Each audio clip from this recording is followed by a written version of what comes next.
ha tenido sus tiempos difíciles con respecto a las falsas doctrinas y todo lo que ha hablado también el hermano Felipe, y grandes siervos del Señor también actualmente se encuentran en una lucha, o nos encontramos en una lucha con respecto a esto. Y queremos abarcar varios puntos con respecto a esta palabra acerca de la autoridad apostólica, específicamente entrando a lo que fue el apóstol Pablo y su autoridad en el gobierno de la iglesia. Estamos acá presentes el hermano Ali Vargas y el hermano Ariel. Habíamos otros en el grupo, pero bueno, no han podido estar. Sin embargo, vamos a tratar también de abarcar los temas que les correspondían a los otros hermanos, y esperando en Dios se puedan integrar. Básicamente, queremos hablar acerca de lo que es el significado bíblico de un apóstol en Jesucristo, y le voy a pedir también al hermano Ali que comience con la palabra que él trae acerca de quién fue Pablo, ¿verdad? Y quién llegó a ser Pablo en la iglesia. ¿Cuál fue o cuál es el orden jerárquico en el gobierno de la iglesia? Hablando en términos de autoridad dentro de la iglesia, hablando de su doctrina, sus escritos, qué peso tiene esto. Fue tomado como una sugerencia o se convirtió en una obligación, dado a que el hermano, a que el apóstol Pablo tuvo su encuentro directamente con nuestro Señor Jesucristo y cumplió a cabalidad todo lo que quiere ser un apóstol. Y también vamos a entrar en un poco en detalle también qué es y qué no es un apóstol, la sucesión apostólica, si realmente existen hoy en día los apóstoles y si estos tienen autoridad, dado caso estos existan. Y para eso también vamos a hablar con el hermano Ariel, que también trae su palabra. Y voy a hablar voy a pedirle al hermano Ali si puede encender el micrófono. El hermano Ali empieza con la palabra de hoy, con respecto a quién fue Pablo y todo lo que tiene que ver con este apóstol del Señor. Hermano Ali. Bendiciones para todos mis amados hermanos, que la paz del Señor pues esté en cada uno de sus corazones. Bueno, como siempre es un grato placer poder compartir con ustedes la palabra del Señor. Y bueno, como ya lo decía nuestro hermano Carlos, sin más preámbulos, queremos dar inicio, ¿verdad?, a una serie de puntos no por demás importantes con respecto a la autoridad apostólica de Pablo. Y la primera pregunta que debemos formularnos, ¿verdad?, es ¿quién era Pablo? Sé que muchos de ustedes ya maduros en la fe conocen quién es Pablo, pero debemos empezar por recapitular e irnos al contexto histórico y conocer más quién fue este apóstol. Después de nuestro Señor Jesucristo, mis hermanos, el apóstol Pablo es el hombre más sobresaliente en el Nuevo Testamento. Su nombre se encuentra aproximadamente 100 veces desde el libro de los Hechos hasta la segunda epístola de Pedro. Pablo era de personalidad extraordinaria, audaz pero humilde, amado pero a la vez aborrecido, y sobre todo enteramente dedicado a la causa de Cristo. Es evidente que esta grandeza se debía a la influencia de aquel a quien Saulo de Tarso se dirigió en el camino a Damasco. ¿Quién eres, Señor? Se puede decir que el lema de toda su vida como cristiano se encuentra en Gálatas 2:20. No vivo yo, mas vive Cristo en mí. Entre la frase en Hechos de 7:58, un joven que se llamaba Saulo, y la de Filemón, versículo 9, Pablo ya anciano, hay un lapso de tal vez 30 años. Fue un periodo de servicio para Cristo sin paralelo, repleto de sufrimiento, adversidad, encarcelamiento. Y realmente pocas biografías ofrecen lectura más interesante que el relato inspirado de Pablo, el apóstol a los gentiles. Y en ese relato no hay exageración alguna, exceptuando de nuevo a nuestro Señor, aprendemos más lecciones de este hombre que de cualquier otro en ambos testamentos. Pablo fue nacido en Tarso, una ciudad no insignificante, según dijo él. Era ciudadano romano y a la vez judío, en toda la extensión del término, y aún de la tribu de Benjamín. Tenía todo el orgullo de la religión de los judíos y se entregaba plenamente a promocionarla. No contamos con la historia de Pablo en los días cuando nuestro Señor estaba sobre la tierra, y él le vio tan solo en aquella ocasión memorable en el camino a Damasco. En cuanto a sus años de inconverso, podemos afirmar solamente que gozaba de posición social, educación avanzada, dominio del Antiguo Testamento y reputación como hebreo sobresaliente. Era fariseo y contaba con capacidad de hacer carpas. Pablo, ¿verdad? Podemos ver en la Biblia que este hombre asolaba la iglesia. ¿Ok? Dicho por él mismo en Timoteo 1:13, habiendo yo sido antes blasfemo y perseguidor e injuriador. Él mismo lo confirmó. Saulo de Tarso, fariseo que era, odiaba el nombre de Jesús de Nazaret. Al dar su testimonio a Agripa, dijo que encerraba en cárceles a muchos evangélicos y cuando los mataban, daba su voto a favor. Lo forzaba a blasfemar en las sinagogas y enfurecido lo seguía hasta las ciudades. Lo podemos ver en los Hechos, capítulo 26, del 10 al 11. Así era este hombre, Saulo de Tarso. Este celo le puso en la mira de los principales sacerdotes y probablemente le dio la prominencia que gozaba. Lo cierto es que fue por esto que se le encomendó el operativo en Damasco.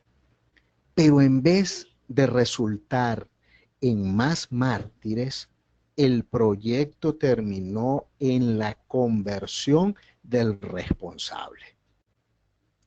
Los detalles de su conversión se dan en relato. El primero de parte de Lucas en Hechos 9, el segundo por Pablo mismo en el capítulo 22, y el tercero cuando tuvo el privilegio de contarlo a Agripa en el capítulo 26. Hay diferencias entre las narraciones, pero no hay contradicciones. El viaje de Jerusalén en Judea a Damasco, en Siria, le ocuparía tal vez 6 días. En aquellos 250 kilómetros habrá planificado con esmero su método de ataque. Llevaba cartas de autorización guardadas cuidadosamente en su ropa o equipaje. Estaría confiado en realizar todo con éxito, presto a desgastar toda su energía. Podemos estar seguros que jamás esperaba la intervención de lo alto, pero repentinamente a mediodía, cerca de Damasco, vio una luz que sobrepasaba el resplandor del sol. Y así fue como Pablo tuvo ese encuentro formidable con nuestro Señor Jesucristo. Allí mismo, en el suelo, aprendió cuán dura cosa es golpear contra el aguijón divino. Supo que había estado persiguiendo a Jesús más que a su pueblo. De inmediato su ¿quién eres? Fue seguido por ¿qué quieres? Ya fue servidor de aquel que antes despreciaba. En vez de entrar en la ciudad cual pretencioso fariseo, entró mansamente ciego y conducido de la mano. Poco después, su visita restaurada a él, posó unos días con los creyentes en Damasco, aquellos mismos que había venido a perseguir.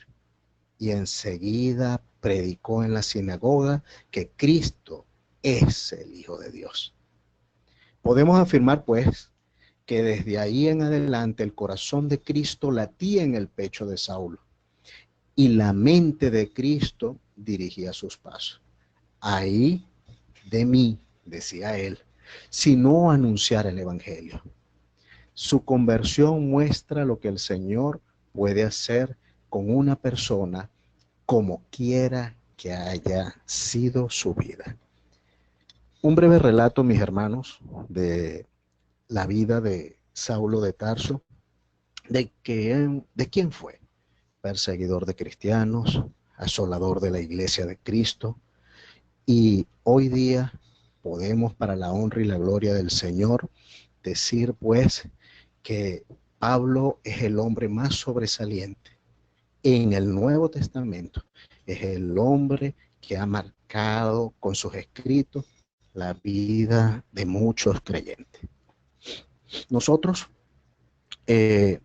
para la honra y la gloria del Señor, que nos ha tocado desarrollar este tema, y hemos estudiado la palabra del Señor para conocer, pues, sobre el orden jerárquico, sobre la jerarquía en el gobierno de la iglesia, y conocer no solamente quién era Pablo, sino también conocer un poco de su autoridad, sobre su doctrina, sobre sus escritos. Y no podemos hablar de orden jerárquico, mis hermanos, dentro de la iglesia, sin antes hacer mención a qué es la iglesia, ¿verdad? Desde el punto de vista de organización. Porque cuando hablamos de jerarquía, hablamos de que tiene que haber un orden. Y vamos a plantearnos por unos minutos que la iglesia de Cristo, visualicémoslas en el sentido organizativo o en el sentido administrativo, teniendo como entendido que la palabra nos enseña claramente que Dios es un Dios de orden. La iglesia, mis hermanos, es la agrupación obviamente de cristianos, cuyo desarrollo doctrinal y práctico depende de la Biblia y del Espíritu Santo, a través de la participación y utilización de todos los recursos humanos y materiales. La Biblia, como fuente inagotable de sabiduría, abunda en información y en ejemplos sobre la organización y el orden en materia administrativa. En la creación, Dios demuestra su habilidad administrativa planeando, ejecutando, organizando y evaluando cada etapa creativa realizada. Nada escapa de su control divino. No le falta ni le sobra nada. Es el resultado de una buena administración que tiene todo previsto, dispuesto a la hora indicada. Bien, entonces la iglesia también está fundada sobre bases administrativas. Obviamente el administrador por excelencia de la iglesia es nuestro Señor Jesucristo, quien sentó las bases de la iglesia como una organización universal. La técnica de la acción concentrada se ve en que, aunque el Señor predicó y llamó a las multitudes, solamente escogió un pequeño grupo de 12 para comisionarles la continuidad de la obra que él había iniciado. Entonces, teniendo ya básicamente la idea de a dónde queremos enfocarnos en términos de jerarquía dentro de la iglesia, podemos mencionar, ¿verdad?, que el Nuevo Testamento nos muestra varias formas de conocer esta jerarquía. Un estudio exegético y comparativo de Efesios 4:11 ilustra la técnica administrativa de Cristo al establecer oficiales, tanto ordinarios como extraordinarios. Y él mismo, dice la palabra, y él mismo constituyó a unos apóstoles, a otros profetas, a otros evangelistas, a otros pastores y maestros. La razón de estos nombramientos, mis hermanos, se expresa en el verso 12. ¿Cuál era la razón? A fin de perfeccionar a los santos para la obra del ministerio, para la edificación del cuerpo de Cristo. Fíjense, hablando de oficiales extraordinarios, de oficiales ordinarios, donde pudiéramos ubicar en ese orden jerárquico a nuestro amado apóstol. Fíjense lo siguiente. En primera de Timoteo 1, la salutación de Pablo comienza de la siguiente manera. Pablo, apóstol de Jesucristo, por mandato de Dios nuestro Salvador y del Señor Jesucristo nuestra esperanza, a Timoteo, verdadero hijo en la fe, gracia, misericordia y paz de Dios nuestro Padre y de Cristo Jesús nuestro Señor. Es muy similar a la salutación que también expresa en 2 de Timoteo 1, indicando Pablo, apóstol de Jesucristo, por la voluntad de Dios, según la promesa de la vida que es en Cristo Jesús. También, pues, dirigida a Timoteo, amado hijo, gracia, misericordia y paz de Dios Padre y de Jesucristo nuestro Señor. Si nos avanzamos un poco más en 2 de Timoteo y vamos un poco más allá, podemos ver que Pablo, no solamente siendo el apóstol escogido por Jesucristo, era un hombre realmente polifacético. En el verso 7 podemos ver, porque no nos ha dado Dios espíritu de cobardía, sino de poder, de amor y de dominio propio.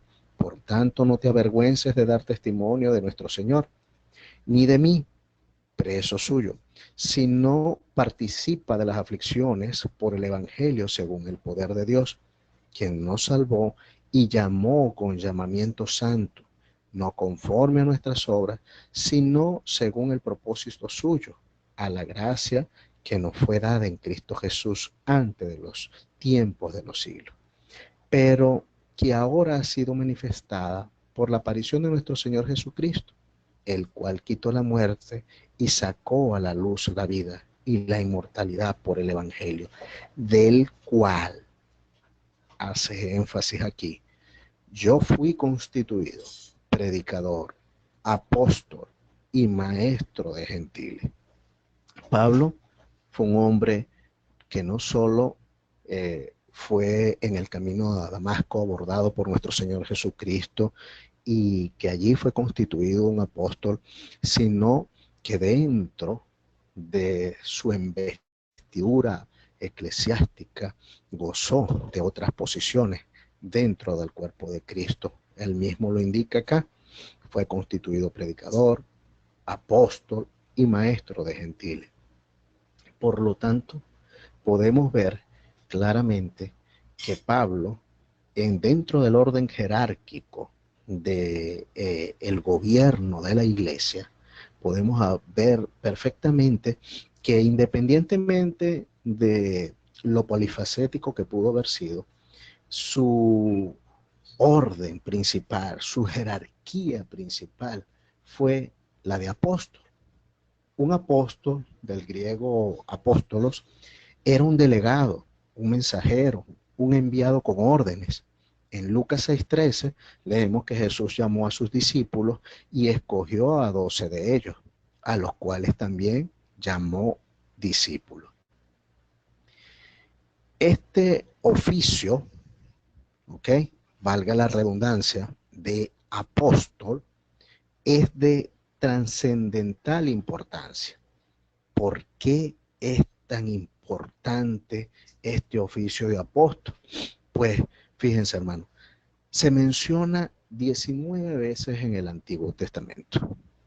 Fueron constituidos apóstoles por haber sido testigos nada más y nada menos que de la vida de Cristo.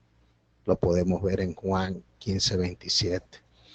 Y recibido de él, es decir, directamente de Cristo, la comisión para la cual fueron escogidos.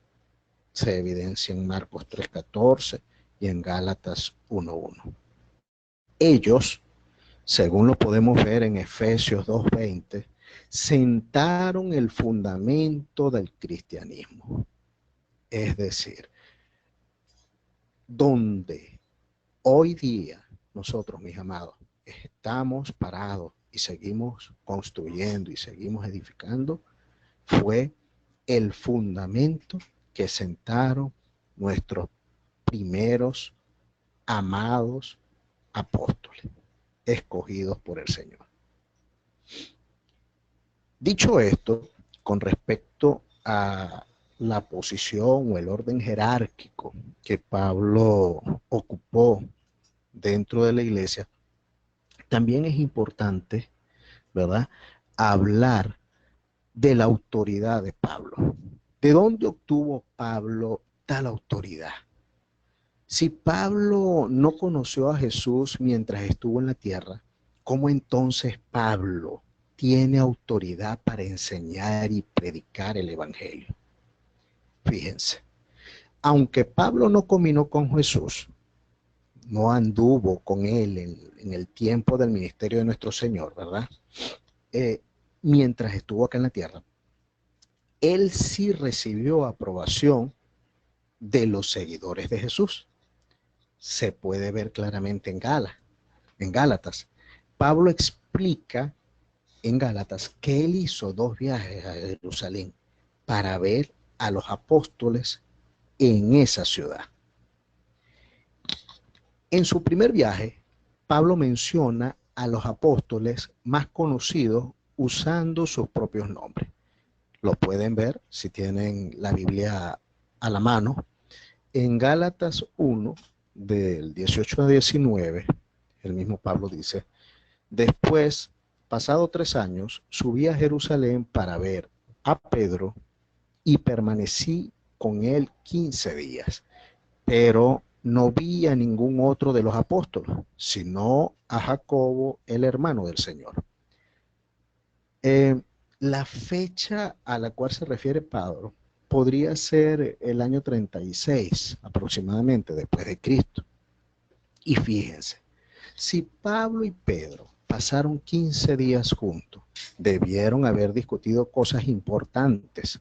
Es muy probable que, dado el contexto de Gálatas 1, donde Pablo se encuentra discutiendo su autoridad de predicar el evangelio, que Pedro y Pablo discutieran el contenido del evangelio durante el tiempo que pasaron juntos. Es decir, si no hubiese sido reconocida su autoridad, si no hubiese sido reconocido como un apóstol, simplemente Pedro ni siquiera le hubiese recibido. Luego se habla de un segundo viaje, también a Jerusalén, y lo vemos en Gálatas 2, del 1 al 2.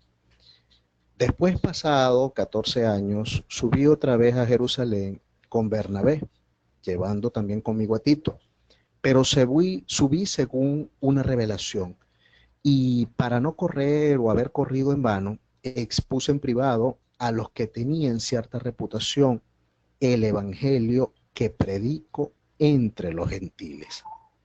En esta segunda visita, Pablo menciona que había explícitamente traído su evangelio delante de los apóstoles a Jerusalén, es decir, Pedro, Santiago y Juan.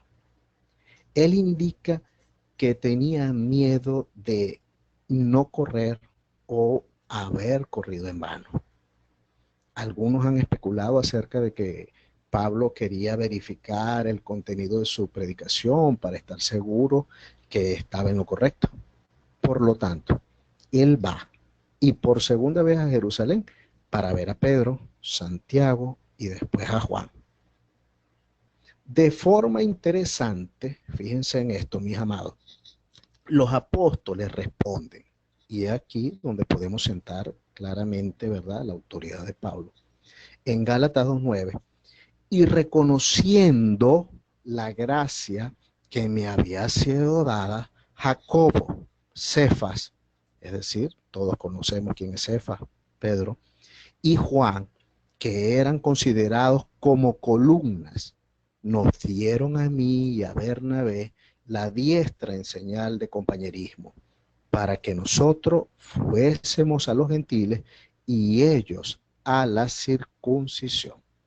En otras palabras, los apóstoles estuvieron de acuerdo con el evangelio que Pablo predicaba. En tal sentido, su autoridad quedaba confirmada. Aunque el evangelio de Pablo, ¿verdad? El evangelio que Pablo predicaba había sido aprobado por los testigos de la vida de nuestro Señor Jesucristo, Pablo afirmó que su autoridad final no vino de humanos, no vino de ningún ser humano. Es decir, independientemente de que ya estos amados apóstoles escogidos inicialmente y que sí tuvieron la oportunidad de vivir ese día a día del ministerio del Señor, independientemente de esa aprobación, Pablo dice que su autoridad final no viene de ningún humano, sino directamente de la revelación de Cristo a él. Gálatas 1, del 11 al 12, dice de la siguiente manera: mas os hago saber, hermanos, que el evangelio anunciado por mí no es según hombre, pues yo ni lo recibí ni lo aprendí de hombre alguno, sino por revelación de Jesucristo. Pablo mismo vio a Jesús por revelación en su encuentro en el camino a Damasco. Pero Saulo mucho más se esforzaba y quizás confundía a los judíos que moraban en Damasco, demostrando que Jesús era el Cristo. Lo podemos ver en Hechos 9, 22 y 26. Cuando llegó a Jerusalén, trataba de juntarse con los discípulos, pero todos le tenían miedo. No creyeron que fuera discípulo. Y era muy simple, hermano. El hombre venía de ser un perseguidor, un asolador de la iglesia cristiana. Venía de consentir la muerte. Recuerden que en el libro de los Hechos podemos ver claramente cuando aquel joven, Saulo de Tarso, cuidó los vestidos de aquellos que apedreaban al primer mártir de la iglesia, a Esteban. Pablo fue un testigo de Jesús en el sentido de haberlo visto después de su muerte. Por lo tanto, concluimos con respecto a la autoridad de Pablo, que Pablo tuvo la autoridad para enseñar y predicar el evangelio de manos directas de nuestro amado Señor Jesucristo. Por lo tanto, su autoridad no es cuestionable, por lo tanto, su autoridad como apóstol que claramente definida dentro de la historia, dentro del Evangelio de Cristo. Y ya para concluir, hablando también sobre la doctrina, ¿verdad? Y sobre los escritos de Pablo, podemos ver con respecto a esa parte doctrinal que Pablo desarrollaba en la predicación, en la proclamación del Evangelio, ¿verdad? Esta se fundamentaba en su concepto como seguidor de Jesucristo. Perdón. El apóstol Pablo habla repetidamente en sus epístolas sobre la sana doctrina como un concepto y como un principio de vida conocido y usado en la iglesia primitiva por todos los verdaderos cristianos que debían luchar en contra de las herejías propias de su tiempo. Algunos textos, obviamente de su autoría, que hablan de este concepto son Tito, ¿verdad? Primera de Timoteo, y sobre doctrinas adulteradas habla Pablo también en Efesios y en Primera de Timoteo. Pablo testifica la necesidad que tiene el hombre de arrepentirse de sus pecados y confiar en la obra de Jesucristo como solución para la vida humana. El cuidado de la iglesia es una promesa que viene de Dios. En esa misma realidad, podemos ver en las exhortaciones de las Escrituras el llamado divino, comisionando la obra en manos de hombres comprometidos, en tanto que la iglesia esté establemente unida a y en Jesucristo, se puede respirar la refrescante gracia divina. Gracia que nos motiva a un amor mutuo, siempre dispuesto a presentar a Jesucristo como único punto de referencia y salvación para el perdido pecador. Pablo alerta ante los enemigos potenciales lo siguiente: la denuncia pública de falsificadores encubiertos era cuestión de reto. Su llamado, más que dirigido hacia las masas, lo delegó en manos de los oficiales que en un momento dado se comprometieron con Dios.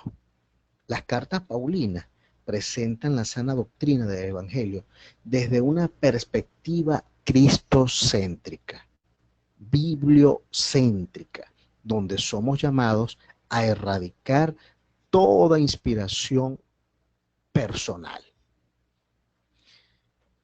Si de en medio, mis hermanos, si de en medio de la congregación se levantan hombres con otros intereses o otras expectativas, que no sea Cristo el centro del mensaje, nada tienen que ver con la sana doctrina que Jesucristo ha recibido, que Jesucristo residió en la iglesia. De esta manera podemos ver claramente que Pablo siempre fue un arduo defensor de la sana doctrina, y de eso nos dio un preámbulo a comienzo del foro nuestro hermano Felipe. Dentro de los escritos, ya para concluir, ¿verdad? Podemos decir que Pablo fue movido, ¿verdad?, por el gran amor que había en su corazón por las almas perdidas, de tal manera que todo el mundo mediterráneo, ¿verdad?, pudo conocer de la declaración de la verdad apostólica que sin temor este hombre llevó hasta donde el Señor se lo permitió. En el principio de su ministerio, él hizo viajes de regreso a las recién establecidas iglesias. En esta manera las confirmaba en la verdad y corregía cualquier error que hubiera surgido. Sin embargo, esto llegó a ser más y más difícil mientras crecía el número de las iglesias y su ministerio se extendía más lejos. Fue entonces que Pablo empezó a escribir cartas de consejos, aliento, instrucción y corrección a los ancianos y creyentes de las iglesias que él había establecido. Pablo no solamente ha sido el autor de libros cronológicamente hablando, como Tesalonicenses 1 y 2, Gálatas, Corintios, Segunda de Corintios, Romanos, Colosenses, Efesios, Filemón, Filipenses, Hebreo, Timoteo, Tito y Segunda de Timoteo. Pablo ha sido un hombre, o fue un hombre, llevado de la mano de Dios, con sus imperfecciones, con sus defectos, pero también con un gran amor por predicar la sana doctrina del Evangelio de Cristo, basándose en que todo aquel que confesara con su boca que Cristo era el Señor, entonces alcanzaría la salvación. De esta manera, hermano, concluyo, ¿verdad?, estos puntos que de una u otra manera vienen a mostrarnos quién fue Pablo, qué hizo, cómo llegó, su orden jerárquico, su autoridad, su doctrina y sus escritos. Eh, Amén. Dejo ahora con ustedes pues a mi hermano Carlos para que continúe pues con el desarrollo del tema. Amén, hermano Lee. Muchas gracias, hermano, por la palabra. Y dado esto y dicho esto, el hermano Ali, vamos a continuar con el hermano Ariel, que nos va a responder algunas preguntas, tales como si existen los apóstoles hoy en día, si estos tienen autoridad y si es así, su autoridad es mayor a la de Pablo. Hermano Ariel, sigue usted con la palabra. Sí, amén, hermano. Bueno, realmente el hermano Ali ha dado una introducción exquisita, clarificadora acerca de la labor de Pablo. Me han encomendado tres preguntas que, si bien las preguntas son específicas, las respuestas eh, a veces son largas de expresar, ¿verdad? Mire, la primera pregunta que me han encomendado los administradores es si existen los apóstoles hoy en día. Y yo planteo que para responder esta cuestión vamos a ver cuál es la función y para qué fue establecido el apostolado, el ministerio apostólico.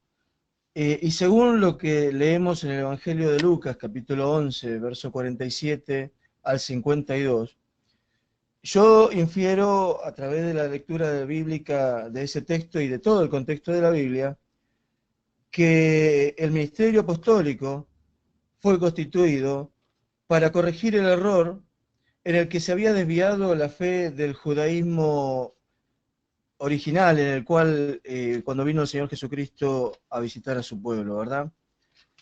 Mire lo que dice el versículo 47, Lucas 11, 47.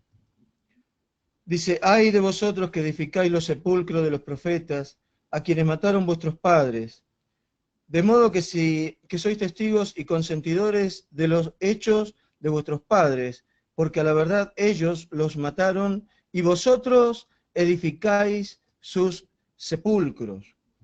Por eso la sabiduría de Dios también dijo, les enviaré profetas y apóstoles, ahí está utilizando este término, los enviados, ¿verdad?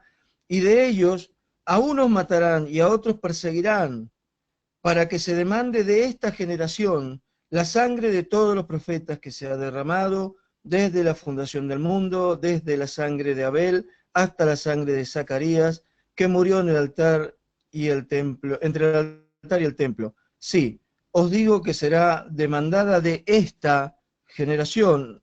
Quiero poner énfasis en la expresión de nuestro Señor Jesucristo. La sangre de los apóstoles y de los profetas sería demandada de esta generación, la generación posterior a la que el Señor Jesucristo hizo su visitación, ¿verdad? Dice, ay de vosotros, intérpretes de la ley. Está hablando a los líderes religiosos judíos de ese momento. Ay de vosotros, intérpretes de la ley, porque habéis quitado la llave de la ciencia. Vosotros mismos no entrasteis y a los que entraban se lo impedisteis. Bueno, aquí empiezo a ver que la función que iba a tener el ministerio apostólico iba a ser la de corregir, ¿verdad? Por las mismas palabras que el Señor Jesucristo dijo. La elección de estos apóstoles, la elección de este grupo de personas que serían, como bien dijo el hermano, la palabra apóstol, ¿verdad? Son los enviados, esa sería la traducción adecuada. El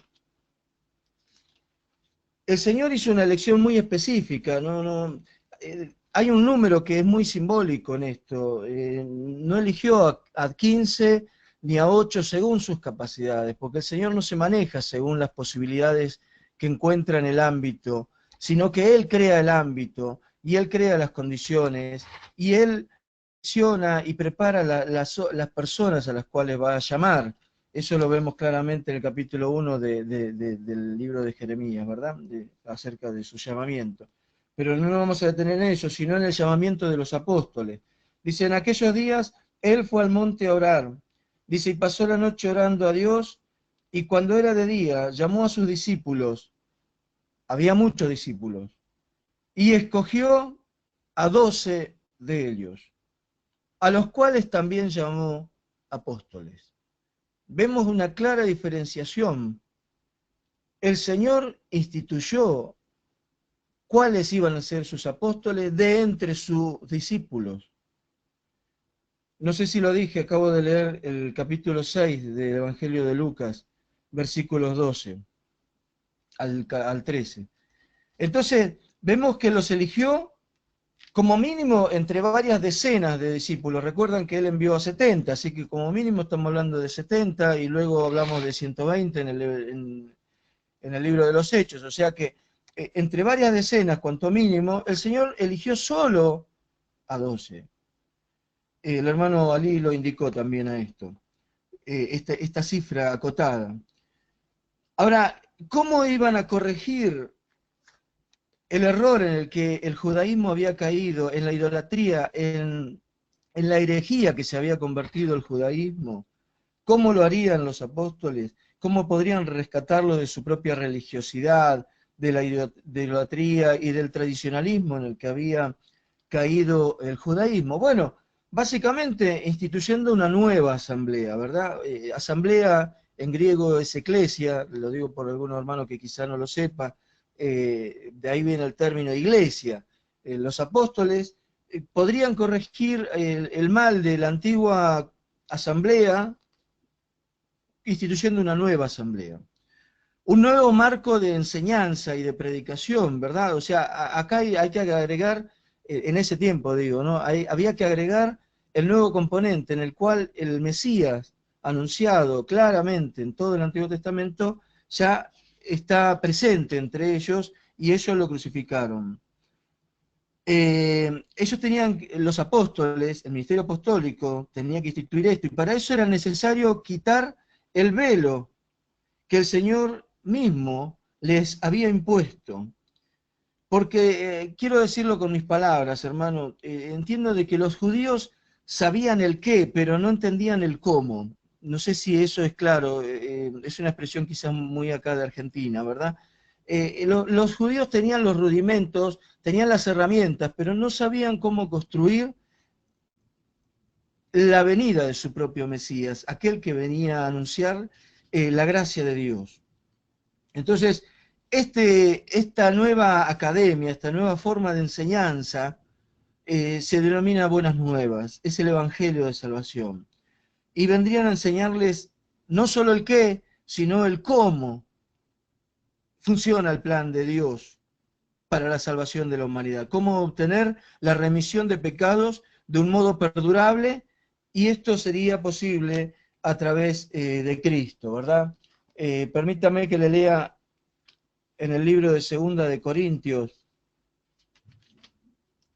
capítulo 3, verso 12 en adelante. Mire lo que dice el apóstol Pablo.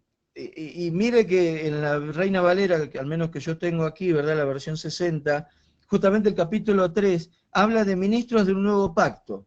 O sea, de ahí viene el concepto que acabo de volcar, ¿verdad? Los apóstoles estaban llamados a reafirmar el nuevo pacto anunciado en el capítulo 31 de Jeremías y fundamentar una nueva congregación. Segunda Corintios 3, 12. Así que, teniendo tal esperanza, usamos de mucha franqueza, y no como Moisés, que ponía un velo sobre su rostro, para que los hijos de Israel no fijaran la vista en el fin de aquello que había de ser abolido. Hay una simbología, cuando Moisés se comunicaba con el pueblo se ponía un velo, y no le era revelado al pueblo la real sustancia, mis hermanos, de cuál era el plan de la gracia de Dios. Versículo 14 dice, pero el entendimiento de ellos, está hablando de los judíos, se embotó, porque hasta el día de hoy, cuando leen el antiguo pacto, les queda el mismo velo no descubierto, el cual por Cristo es quitado.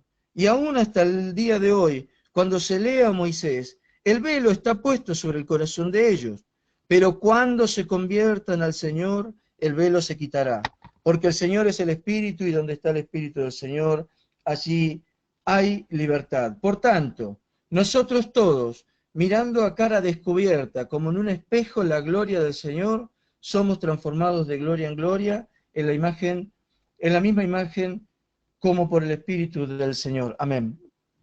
Bien, vamos estableciendo estos 3 puntos. Los apóstoles fueron llamados para dar una nueva enseñanza, corregir el error en el que se podría haber caído.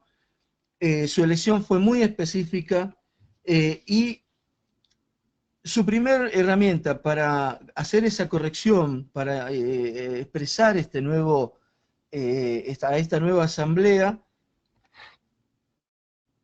se expresaban claramente, no como con un velo, no como ocultando nada, sino manifestando a Cristo, porque justamente como acabo de leer en el versículo 17, es Cristo el que les revela a aquel que le es predicado el Evangelio, ¿verdad? Como dijo el hermano Philip, nosotros podemos sembrar o podemos regar, pero la verdadera revelación, la verdadera transformación, la verdadera germinación de la semilla que es la palabra de Dios, la hace el Señor en el corazón de las personas. ¿Cuál es el fundamento de esta nueva asamblea, de esta eclesia? Bueno, el fundamento es Cristo, básicamente, la base, vamos a decir. Él es la piedra de fundamento. Mire, desde el libro de Isaías, capítulo 28, en verso 16, ya el Señor hablaba de que iba a poner una piedra fundamental. Estaba hablando alegóricamente, obviamente, de nuestro Señor Jesucristo. Efesios 2:20, lo leyó mi hermano Ali, ¿verdad? Queda muy claro que la base, la piedra fundamental, el fundamento es Cristo. Ahora, de estos apóstoles, si bien Pablo no estuvo entre los primeros 12 seleccionados por el Señor, vemos que era importante conservar el número dentro de 12, porque ese número es importante en el plan de Dios. Dice, si el número de apóstoles fuera simplemente una formalidad y pudiera ser de otro número o de otra multitud de apóstoles, los reunidos en el aposento alto no hubieran atendido a la recomendación de Pedro sobre restituir el lugar dejado vacío por Judas. Recuerden la escena en el aposento alto, creo que ya es en el capítulo 2 del libro de Hechos, donde Pedro habla claramente de que es necesario restituir el número 12, ¿verdad? Alguien tiene que reemplazar la vacante o la pérdida del apostolado de Judas.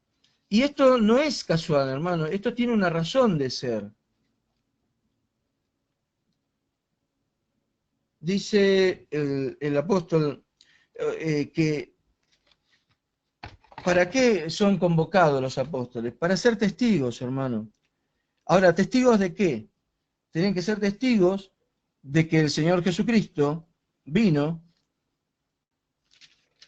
estuvo con ellos, murió y resucitó. Esto es necesario que acontezca, que haya testigos, justamente. Miren, dice en el libro de Hechos, capítulo 1, verso 18, cuenta que Judas se mató. Dice, este pues con el salario de su iniquidad adquirió un campo y cayendo de cabeza se reventó por la mitad y todas sus entrañas se derramaron. Y fue notorio a todos los habitantes de Jerusalén de tal manera que aquel campo se llama en su propia lengua Acéldama, que quiere decir campo de sangre, porque está escrito en el libro de los Salmos, sea hecha desierta su habitación y no haya quien more en ella, y tome otro su oficio. Esto está en el Salmo 109. Que otro tome su oficio. Y Pedro dice, verso 21, es necesario pues que de estos hombres que han estado junto con nosotros todo el tiempo que el Señor Jesús entraba y salía entre nosotros, ven la función del apóstol, de estos testigos, va a ser la de mostrar que el Señor Jesús entraba y salía entre nosotros. Dice, comenzando desde el bautismo de Juan hasta el día en que de entre nosotros fue recibido arriba. Uno sea hecho testigo con nosotros de su resurrección. Y señalaron a dos, había dos candidatos, a José llamado Barsabás, que tenía por sobrenombre Justo, y a Matías. Y orando dijeron, tú, Señor, que conoce los corazones de todos, muestra cuál de estos dos has escogido, para que tome la parte de este ministerio y apostolado, de que cayó Judas por transgresión para irse a su propio lugar. Y les echaron suerte y la suerte cayó sobre Matías. Dice, escuche esto, mi hermano, dice, y fue contado con los 11 apóstoles. No dice fue contado entre los 12 apóstoles. Yo entiendo de que hay un sentido importante en esta expresión. Matías fue contado con ellos y no entre ellos, no de su propio seno, ¿verdad? Ellos, todos ellos, habrían de dar testimonio y explicar qué vieron con sus propios ojos. Y ellos básicamente vieron dos cosas, que Jesús vivió entre ellos y caminó entre ellos, y que resucitó por sí mismo al tercer día. 11 apóstoles tenían la comisión de predicar entre los judíos, entre las 10 tribus, perdón, de la dispersión de Israel. De hecho, varios escritores, entre ellos Santiago, habla de que le escribe a las tribus dispersadas de Israel. Dice, pero el Señor guardó una misión especial para otro apóstol, para alguien nuevo, alguien que fue elegido y perdonada su vida como a un abortado. Mire, el hermano Ali lo leyó, creo. Esto está en el libro de Primera de Corintios, capítulo 15, versos 7 y 8. Vamos a leer. Primera de Corintios 15, 7 y 8. Un segundito, hermano, que estoy abriendo la hoja de la Biblia. Versos 7 y 8. Después apareció a Jacobo, después a todos los apóstoles, y al último de todos, como un abortivo, me apareció a mí, dice Pablo. Entonces, aquí vemos una expresión muy clara. Mire, cuando él dice a un abortivo y aclara como al último de todos, está utilizando una palabra griega que significa, que se dice extroma, y literalmente significa eso, el último de todos. O sea, con el llamado al apostolado de Pablo, según lo que leo en la Escritura, él es el último llamado. Ahí quiero responder la pregunta. ¿Existen apóstoles actualmente? Bueno, yo no lo creo, no lo dice así la palabra. La Escritura me dice claramente que hay un último llamado a apostolado, y este se llamó Pablo, aquel antiguo Saulo de Tarso, aquel benjaminita al cual el Señor rescató. Esta misión consistía en llevar a los pueblos gentiles. Él tenía por misión llevar el Evangelio a los pueblos gentiles. Justamente el más judío de todos los apóstoles que el Señor llamó, fue convocado a anunciar el Evangelio a los gentiles. Todo esto fue específico de parte del Señor. Establecer columnas doctrinales y espirituales de lo que hoy conocemos como el cristianismo. En la Jerusalén del cielo, llamada esposa del Cordero, hay 12 puertas. Dice que cada puerta de esta ciudad angelical, de esta Jerusalén celestial, dice, tiene un ángel con el nombre de cada uno de los hijos, de las tribus de los hijos de Israel. Esto está en Apocalipsis capítulo 21, mi hermano. Se lo busco brevemente. Verso 12 en adelante. El apóstol Juan está hablando de la Nueva Jerusalén. Verso 12 en adelante dice, tenía un muro grande y alto con 12 puertas. Y en las puertas 12 ángeles y nombres inscritos que son los de las 12 tribus de los hijos de Israel. Al oriente 3 puertas, al norte 3 puertas, al sur 3 puertas, al occidente 3 puertas. Vemos la importancia del número 12. Dice el verso 14, y el muro de la ciudad tenía 12 cimientos, y sobre ellos los 12 nombres de los 12 apóstoles del Cordero. Miren, mi hermano, si la ciudad Jerusalén celestial, la cual es llamada esposa del Cordero, eso está en el capítulo 21 que acabo de leer, en el verso 9. Dice, ven acá, yo te mostraré la desposada, la hija del Cordero, la esposa del Cordero. Esta es la iglesia, mi hermano, y la iglesia está, específicamente lo aclara acá el apóstol, tiene 12 columnas, 12 cimientos, y estos llevan los nombres de los 12 apóstoles. De modo que la novia del Cordero, descrita en Apocalipsis 21, ya tiene 12 cimientos. Vuelvo a insistir en esto, y los cimientos de la iglesia están basadas con los nombres de los 12 apóstoles del Señor. Hay varios textos en las cartas paulinas que indican claramente esto. Primera de Corintios 3:12, Efesios 2:20, Romanos 15:20. Podemos comprender a la luz del Espíritu Santo de Dios que el ministerio apostólico tenía por función establecer los cimientos fundamentales de la iglesia, la doctrina desde la cual podría ser edificada espiritualmente la novia del Cordero, mis hermanos. La roca es Cristo, los cimientos fundamentales fueron establecidos sobre ella por los apóstoles. Ninguna edificación se constituye sobre más de un cimiento, hermanos. Usted no construye dos cimientos para una misma casa. Así mismo es la iglesia, mi hermano. Entonces concluimos que cualquiera que en la actualidad se proclame apóstol no solo es un blasfemo, sino que además, hermano, yo considero que es un ministro de Satanás mismo, que el Señor lo reprenda. En todo el Nuevo Testamento vemos advertencias acerca de los falsos maestros, profetas y apóstoles. En 2 Corintios capítulo 11, versículo 13, mi hermano, cuando usted lo lea va a ver que dice que son personajes que buscan la gloria de constituir iglesia, pero la iglesia ya está constituida. Cuidado, mi hermano, que no hay enseñanza de Dios que contradiga la Biblia. No hay voz profética que no confiese lo que dice la Biblia. No podemos contrariar lo que está escrito a través de la inspiración del Espíritu Santo. Amén, hermanos. Dice, no hay apostolado que requiera colocar cimientos nuevos, distintos de los cuales la iglesia ya fue edificada. Entonces, ¿por qué el Señor constituiría nuevamente apóstoles si las bases y los cimientos ya están constituidos? La base es Cristo, los cimientos son los apóstoles.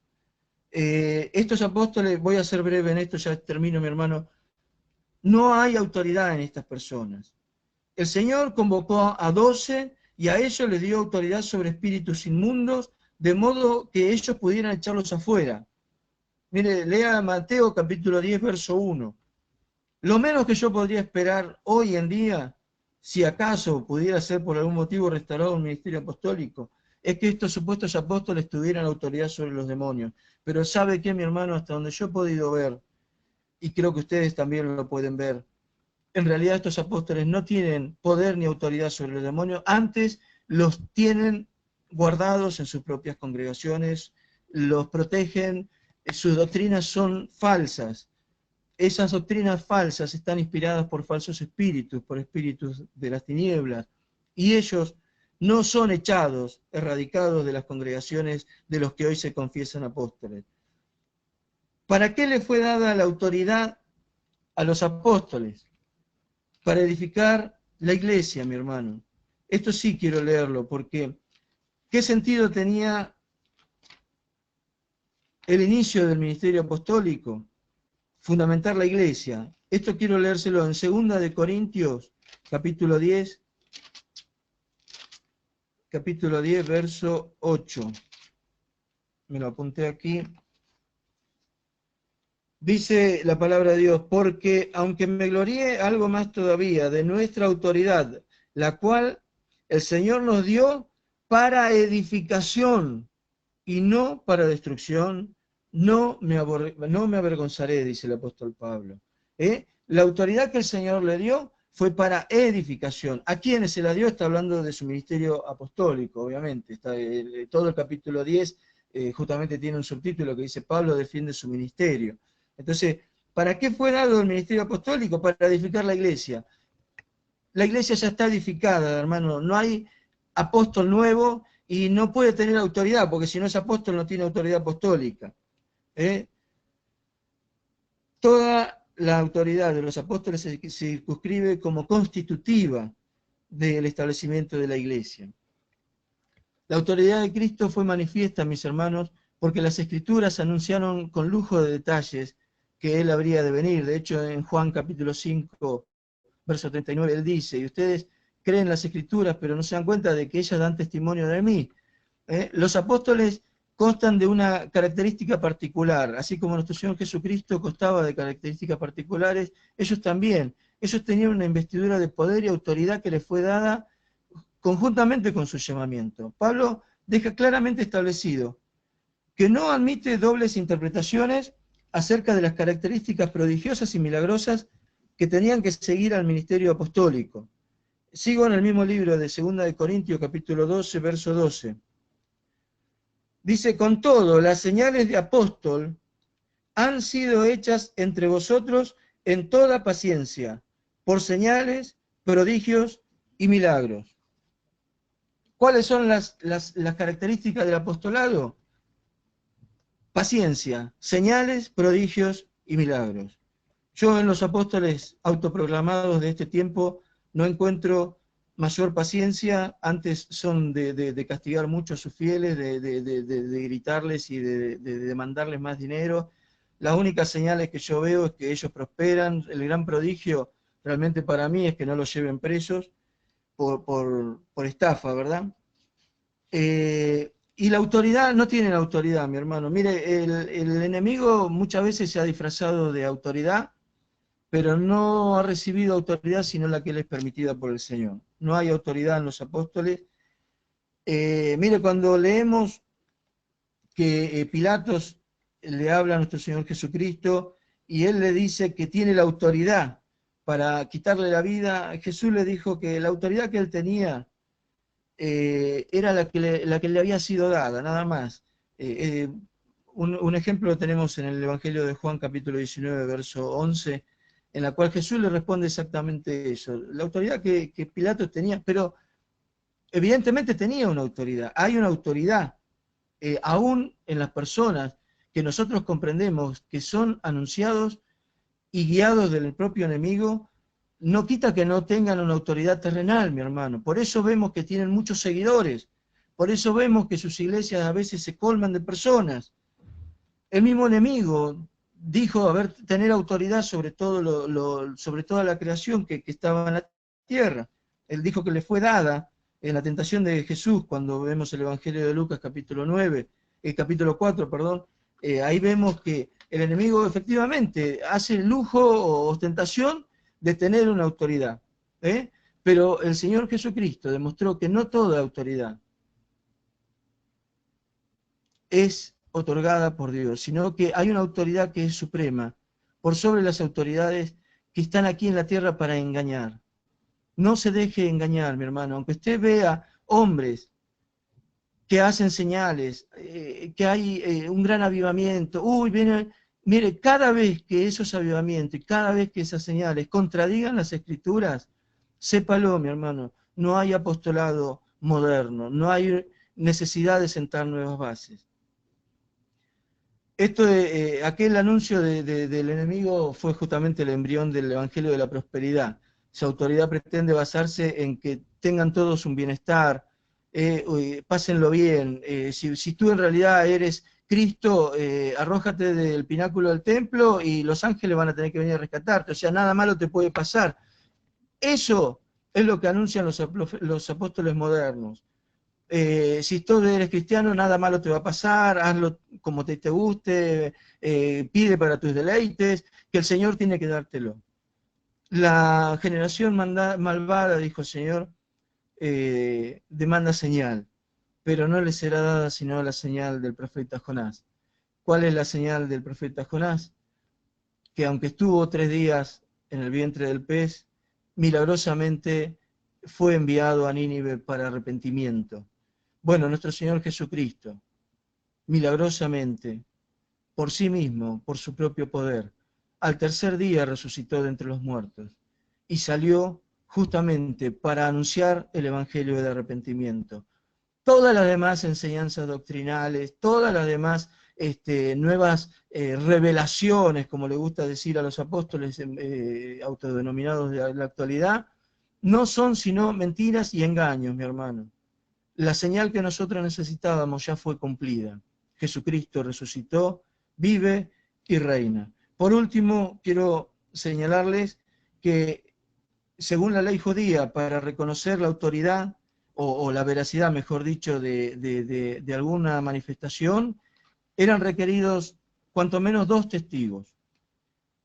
Y vemos que en el libro escrito por Lucas, obviamente Lucas efectivamente testifica que Pablo es apóstol. No deja ningún lugar a dudas el escritor del libro de los Hechos que Pablo es apóstol, pero no es el único que da fe y testimonia acerca de la función que cumple Pablo, sino que el apóstol Pedro también en su segunda carta, segunda de Pedro, capítulo 3, verso 14, escribió: por lo cual, oh amados, estando en espera de estas cosas, procurad con diligencia ser hallados por Él sin mancha e irreprensibles, en paz, Y tened entendido que la paciencia de nuestro Señor es para salvación, como también nuestro amado hermano Pablo, según la sabiduría que le ha sido dada, os ha escrito, casi en todas sus epístolas, hablando en ellas de estas cosas, entre las cuales hay algunas difíciles de entender,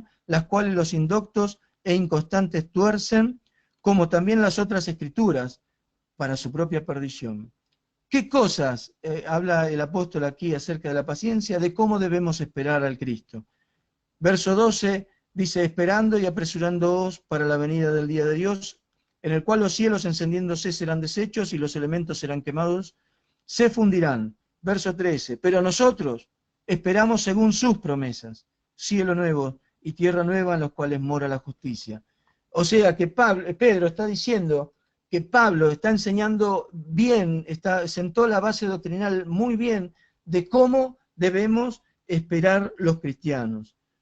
¿Cómo son los cristianos? Son los que han aprendido a esperar bien. Mira, aquellos que se desesperan, que andan atrás de búsqueda de nuevos profetas y de nuevos apóstoles y de nuevas cosas interpretacionales, en realidad no están aprendiendo a esperar, mi hermano. Seamos sabios en el Señor.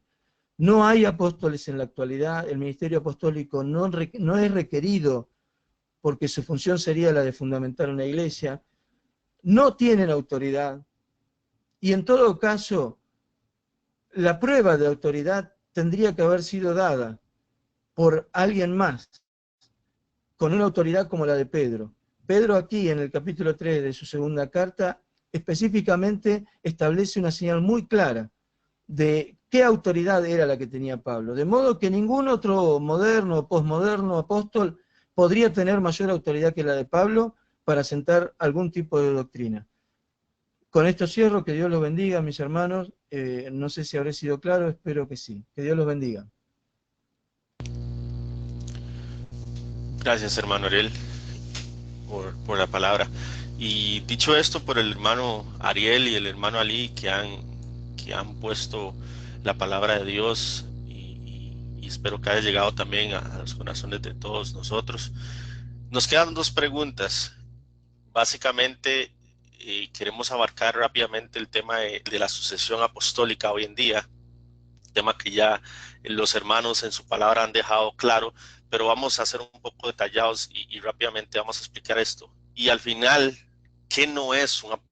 Entonces, para la sucesión apostólica, básicamente es una doctrina la cual tiene como creencia que los 12 apóstoles pasaron su autoridad a sus sucesores y estos sucesores a sus sucesores y consecuentemente hasta el día de hoy. Sin embargo, en ninguna parte de las escrituras, de la escritura, la palabra de Dios, los apóstoles o en cualquier otro escritor del Nuevo Testamento se mencionó ni siquiera una idea acerca de la sucesión apostólica. En resumen, la sucesión apostólica no es bíblica. La Iglesia Católica Romana ve a Pedro como el primer papa sobre quien Dios eligió construir su iglesia de acuerdo a su interpretación en Mateo 16, 18. Cristo construyó su iglesia sobre Pedro, según habla en ellos. También, seguido de varios versículos, se basan en 1 Pedro para decir que Pedro ejerce su papado en Roma, seguido de Irineo, Cleto y posteriormente Clemente y hasta el día de hoy con su papa Francisco. No es hasta el año 312 que uno de los historiadores o los primeros historiadores de la Iglesia Católica, Eusebio de Cesarea, nombra a Pedro como primer papa, alegando que fue Jesucristo y que lo nombró en lo ya dicho Mateo 16, 18, según su interpretación. También, según la Iglesia Católica, quien ha liderado más que todo este tema acerca de la sucesión apostólica, indica que Pablo estaba pasándole el apostolado a Timoteo y a Tito, pero Pablo no hace un llamado a los creyentes en estas iglesias a recibir a Tito, a Timoteo y a otros líderes de la iglesia en su autoridad como obispos, sino más bien se basa sobre su condición de compañeros, de colaboradores juntamente en el evangelio. Los apóstoles instituyen colaboradores que van colocando al frente de las iglesias, esto hablamos en el Nuevo Testamento, que van fundando, como dice el hermano Ariel, que fueron fundando en su momento y se les designa en la Biblia como colaboradores, como ancianos, presbíteros, vigilantes, inclusive los diáconos. Sin embargo, no se habla de una sucesión apostólica. Los hermanos hermanos, la iglesia del Señor ha madurado durante todos estos años. El Señor nunca ha dejado sola a su iglesia. Conforme la iglesia fue edificada, Cristo siendo la principal piedra de ángulo, y los apóstoles y los profetas establecen ese fundamento, como bien lo habló el hermano Ali y el hermano Ariel. El cimiento es colocado una sola vez, como lo habló el hermano, y los demás descansan sobre ello. En 1 Corintios 13 dice: cuando yo era niño, hablaba como niño y pensaba como niño, jugaba como niño, mas cuando ya fui hombre, dejé lo que era de niño. Dicho esto, entonces, hermanos, en Efesios 2:19 dice, vamos a entender lo siguiente, dice: edificados sobre el fundamento de los apóstoles y profetas, siendo la principal piedra del ángulo Jesucristo mismo, en quien todo el edificio bien coordinado va creciendo para ser un templo santo en el Señor, en quien vosotros también sois juntamente edificados para morada de Dios en el Espíritu. Hermanos, si notan, no está hablando de la autoridad jerárquica, eclesiástica, sino de crecimiento y madurez que el creyente tiene cuando es edificado en la doctrina que los apóstoles y profetas recibieron de Dios, o sea, la palabra verdadera de Dios. En Judas 3 también nos dice: me ha sido necesario escribiros y exhortándoos que contendáis ardientemente por la fe que ha sido una vez dada a los santos. O sea, hermanos, no hay revelación nueva. Las profecías ya fueron dichas. Si hubiese revelación nueva o profecía nueva o apóstoles nuevos, la Biblia tendría que escribir más libros, pero la palabra fue dada y el fundamento fue dado. El fundamento principal siendo Jesús, y los apóstoles formaron la iglesia. Hoy en día el apostolado sigue en el sentido de ir y predicar a los lugares como mensajeros de la palabra, pero no una sucesión apostólica. Definitivamente eso no. Hacemos como ministerio de apostolado en el sentido de ir y predicar a los lugares donde no se ha llevado el evangelio, pero no fundamentando una iglesia, no diciendo: hoy tenemos nueva revelación, el Señor nos ha dado una nueva visión para ustedes. Eso no es el ministerio del apostolado. Eso no existe una sucesión apostólica. Entonces, básicamente, esta sucesión hoy en día, con estos supuestos apóstoles, el objetivo básicamente es tomar control sobre la iglesia, y esto llega a ser muy peligroso, por lo que nos lleva a la pregunta entonces: ¿qué realmente no es un apóstol? Para abarcar ese tema sobre qué no es un apóstol, déjenme leerles un breve resumen que leí en la Coalición Internacional de Apóstoles, ICA en sus siglas en inglés. Dice: apóstol es un líder cristiano dotado, enseñado, comisionado y enviado por Dios con la autoridad de establecer el gobierno fundamental de la iglesia y la esfera ministerial de escuchar lo que el Espíritu está diciendo a las iglesias y estableciendo en el orden adecuado para el crecimiento y madurez de la iglesia. Si comparamos, hermanos, esta declaración con lo que dice la Biblia, encontramos que hay cosas que no calzan hoy en día, definitivamente. Uno de los requisitos, como bien hablaron los hermanos, primordiales para ser apóstol era ser testigo visual desde el bautismo de Juan hasta su resurrección, como lo dice en Hebreos 1:21.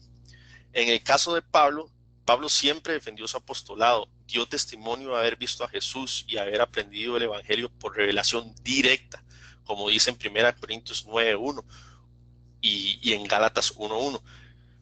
Hermanos, todos hemos recibido palabra de algún siervo del Señor. Ellos la recibieron directamente de Jesús, incluyendo Pablo. Entonces, en resumen, el ministerio del apostolado jerárquico, eclesiástico, ya fue fundamentado, como bien lo aclararon los hermanos.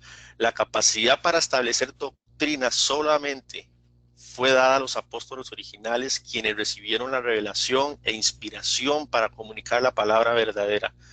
Todo aquel en la actualidad que declare ser apóstol de Dios según el orden jerárquico, eso definitivamente no es un apóstol. Y ahí respondemos esa pregunta.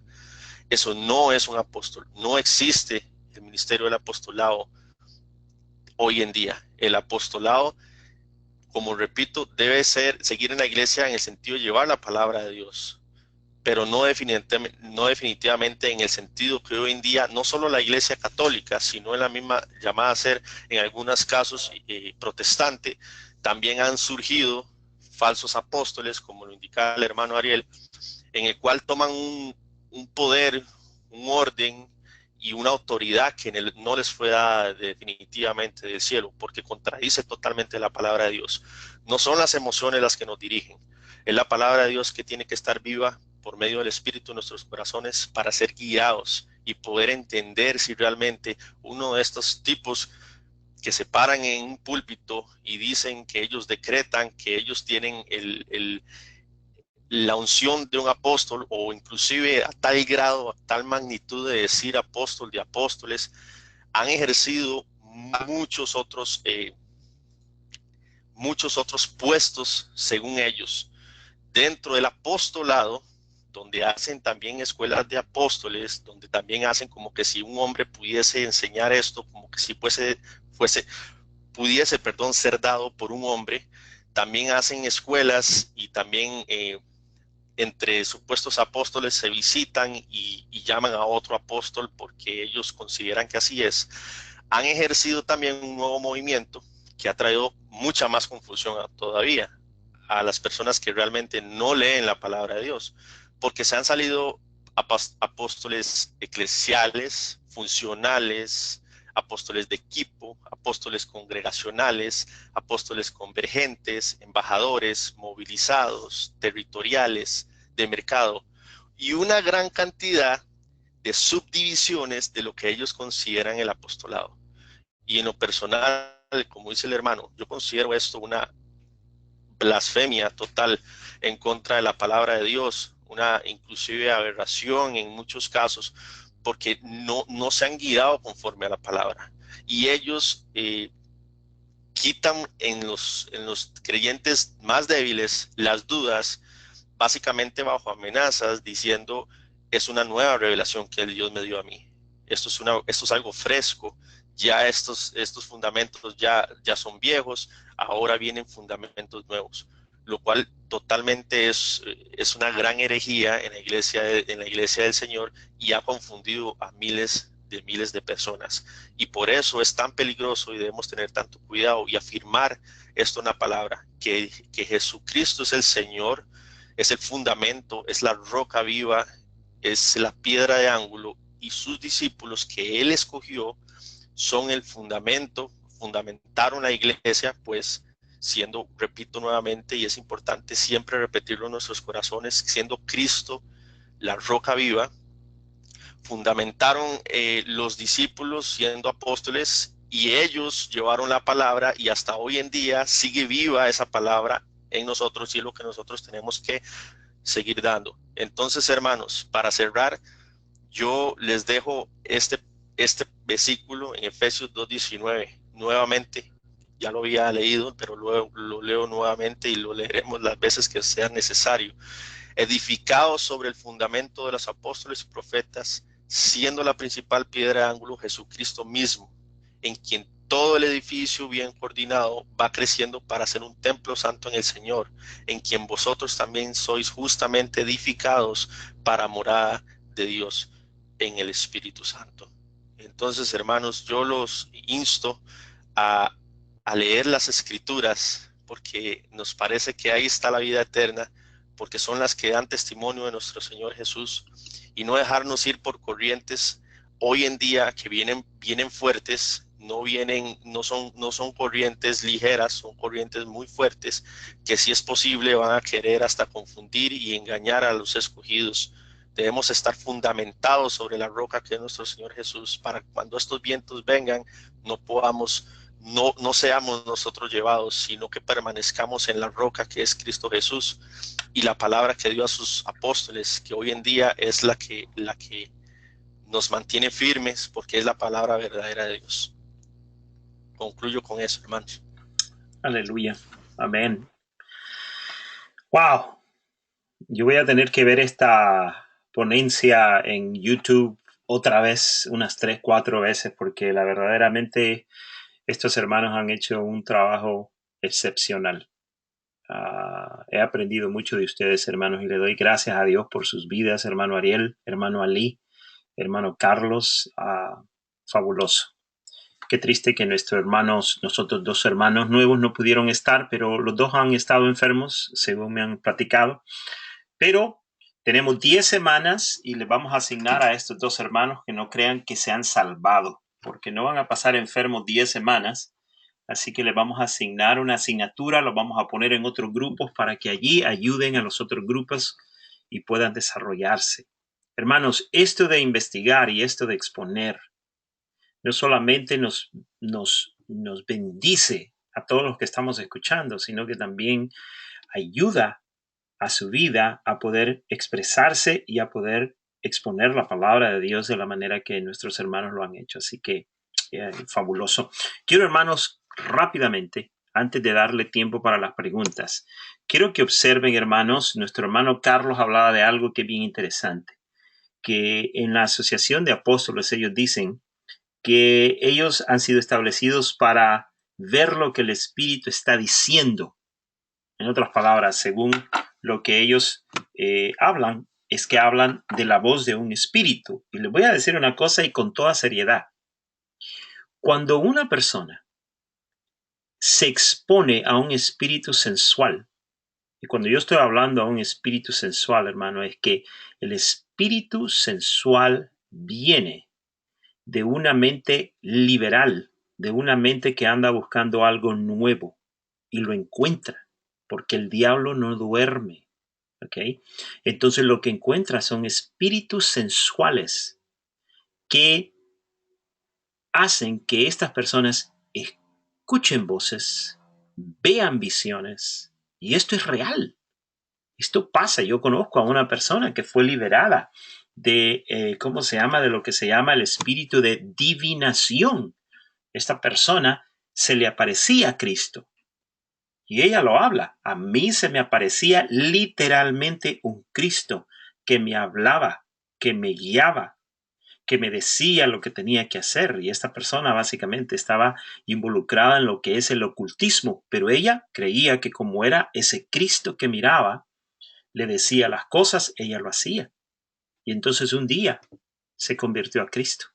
Pero ella decía, pero ¿cómo yo me voy a convertir a un Cristo si yo veo a Cristo todo el tiempo? Entonces ella se convirtió a Cristo. Hizo la oración. Se convirtió. ¿Y qué pasó? Dice ella misma en su testimonio que fue a confrontar a ese Cristo que se le aparecía.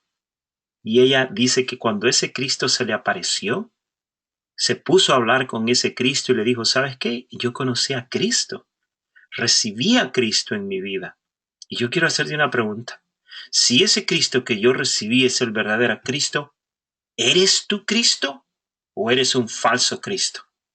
Y dice que ese Cristo no le respondió nada, agachó la cabeza, dio la vuelta y se fue y nunca más vio a ese Cristo.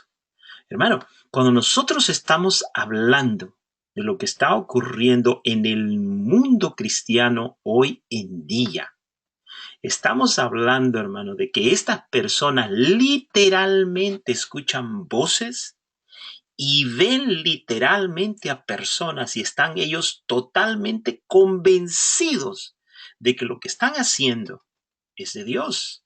Y de allí es donde viene todas estas cuestiones que están ocurriendo.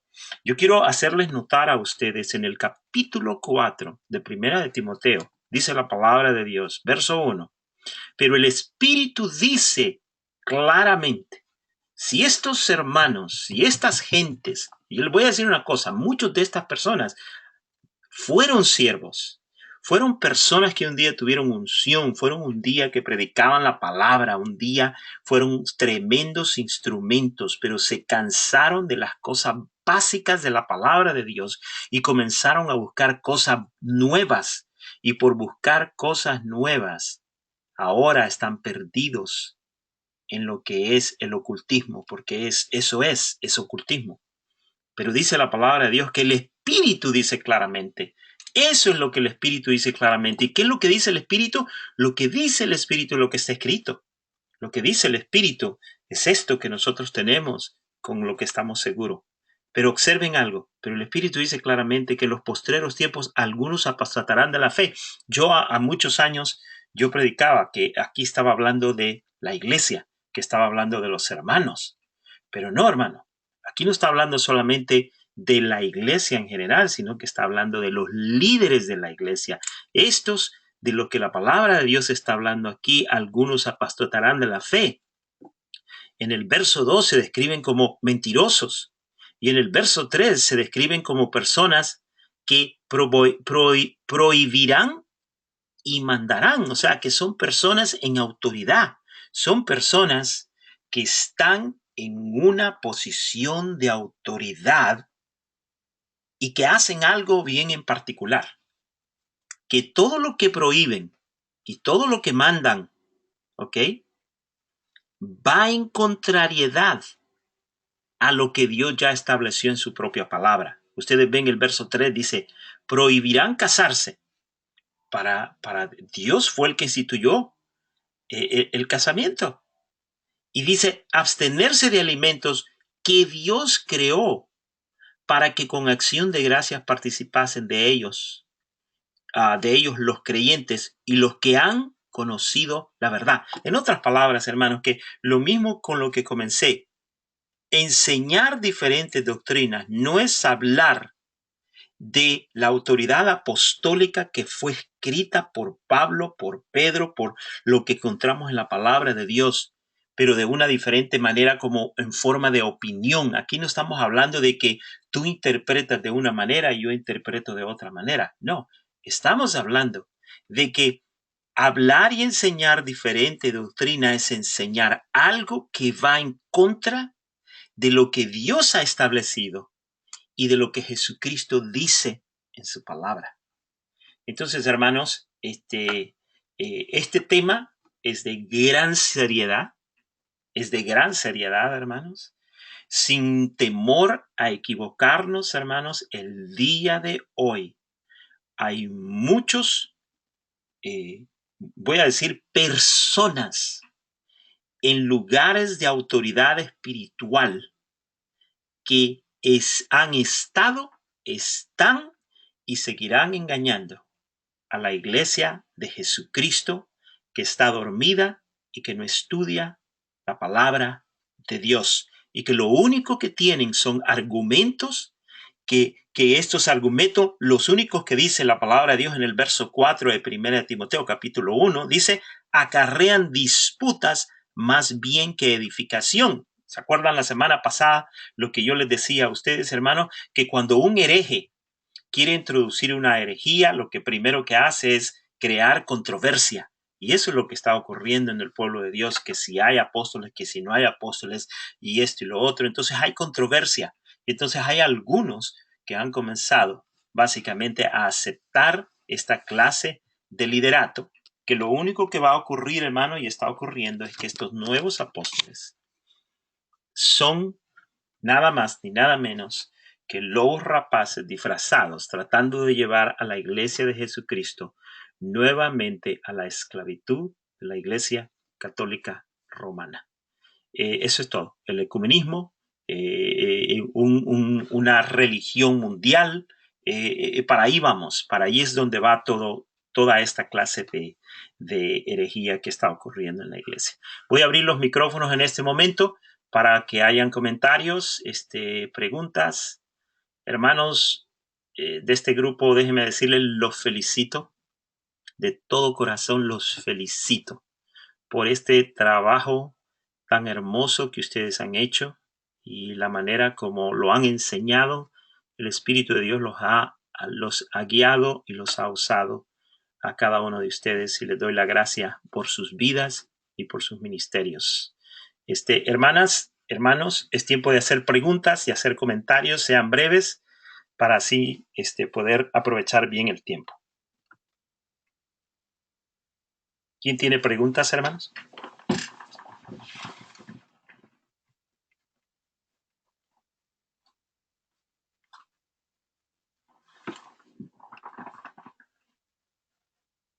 Bueno, yo quiero darles, bueno, desde acá de Venezuela, un fuerte abrazo a los tres, fueron dos los que fue el hermano Ariel, el hermano Ali y el hermano Carlos, los tres, por tan espectacular presentación, la que Dios le ha permitido darnos a todos aquí en el grupo, haber quedado tan claro en cuanto a los apóstoles, porque yo era una de las que pues veía, así como creía normal las pastoras, pues también por mi ignorancia, creía normal los apóstoles.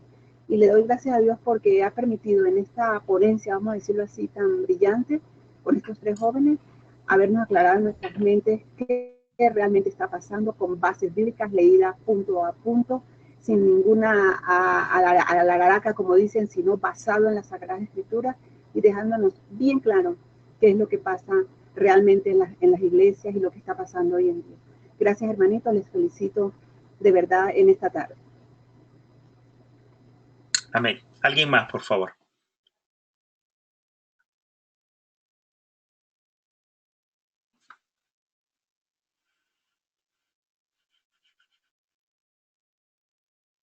Hermanas, ¿alguien más tiene preguntas, algún comentario, algo que quieran expresar?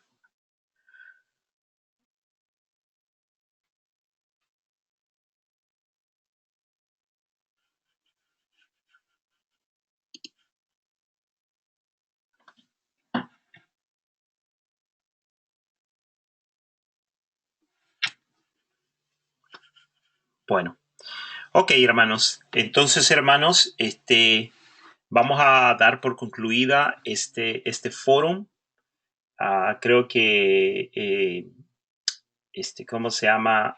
El día de hoy no podemos quejarnos de que Dios no nos ha bendecido, porque sí nos ha bendecido y ha sido grandioso esta ponencia. Hermana Sonia, ¿tienes alguna pregunta? Sí, hermano, es que estaba desconectado mi micrófono. Sí. Y hasta apenas ahorita me di cuenta, yo estaba hablando y no. Pues Dios los bendiga y fue de gran bendición el que hoy estuviera yo aquí, porque sí, mi mente se abrió mucho, entendí muchas cosas que ignoraba y fue de gran bendición escuchar los hermanos. Y no había podido estar, pero primeramente Dios, aquí ya voy a estar porque fue maravilloso lo que escuché hoy. Amén. Fue de gran bendición. Amén. Amén. Gracias, hermana Arroyo, por estar con nosotros y qué bueno que está de nuevo. Hermana Gracias. Janet, ¿tiene alguna pregunta? Totalmente de mucha bendición todo lo que he aprendido hoy y realmente muy edificante y para aprender, ¿no?, sobre los apóstoles que ahora se autonombran y tienen sus doctrinas que a mucha gente arrastran además. Solamente eso, felicitarles, que fue de mucha bendición para mí. Amén. Gracias. Amén. Les voy a aconsejar una cosa, hermanos. Voy a poner esta grabación en el YouTube. Escúchenla nuevamente. Es una cosa, es un consejo que les voy a dar a ustedes.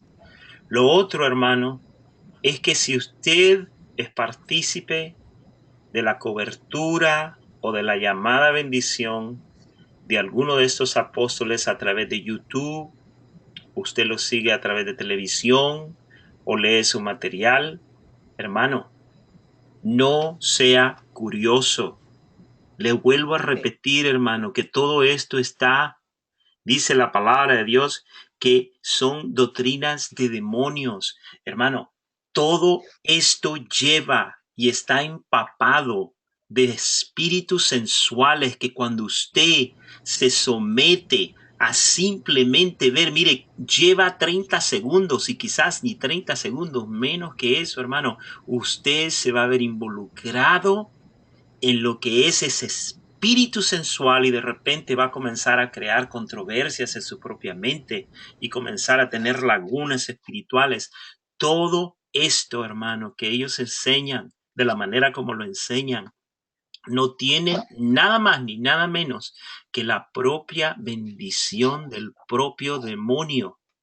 Yo le digo a usted, hermano, le estoy diciendo con la autoridad del Señor, le estoy rogando, le estoy pidiendo que huya, que corra, que apague su televisión de de toda esta basura, hermano, que se está predicando, hermanos. Es todo lo que estoy diciendo, hermano, pero se lo estoy diciendo porque así es como el Señor me lo está indicando. Usted ha escuchado la palabra, ha escuchado exactamente lo que está ocurriendo. Y si usted enciende su radio, su televisión, YouTube, compra sus materiales, comienza a creerles las mentiras de ese espíritu demoníaco, hermano, usted va a caer en las garras de la confusión y de la apostasía que traen todas esas inspiraciones. No se deje engañar por la música bonita, no se deje engañar por los programas bonitos, no se deje engañar con toda esta belleza y toda esta pompa que le avientan a usted simplemente como gancho para que usted vaya detrás de lo que le van a dar. Porque acuérdese de una cosa estoy certero. Cuando estos hombres abren su boca, lo que sale de su boca es un espíritu demoníaco, sensual, que abraza a la gente para confundirla y para hundirla y para llevarla nuevamente a una esclavitud. Que Dios reprenda al enemigo, que Dios lo cubra con la sangre bendita a cada uno de ustedes, los proteja y sean defensores de la fe. Keila, ¿tienes alguna pregunta, algún comentario? No, hermano, solo felicitar a los hermanos que realmente sí dejaron claro muchos puntos que tenía en duda. Pues felicidades y que Dios les siga guiando y dando más sabiduría siempre. Amén. Ahora, Padre, que la comunión con tu Espíritu Santo permanezca. Señor Celestial, te clamo que tú bendigas aún más a este pueblo tuyo pequeño, manada pequeña, Señor, que hemos estado el día de hoy y que Padre Celestial, su día sea de bendición y esta palabra quede resonante en nuestros corazones, Señor. Gracias por tu bondad y por tu amor, Señor. En el nombre santo de Jesús, te amamos y te glorificamos, Señor, en el nombre santo. Amén. Hermanos, estamos despedidos. Muchas gracias a todos. Nos vemos la próxima semana y sigamos animando a los demás, porque yo no sé usted, pero Dios me ha bendecido mucho, mucho el día de hoy. Hermano Ali, hermano Ariel, hermano Carlos, nuevamente muchas gracias. Que el Señor me los bendiga.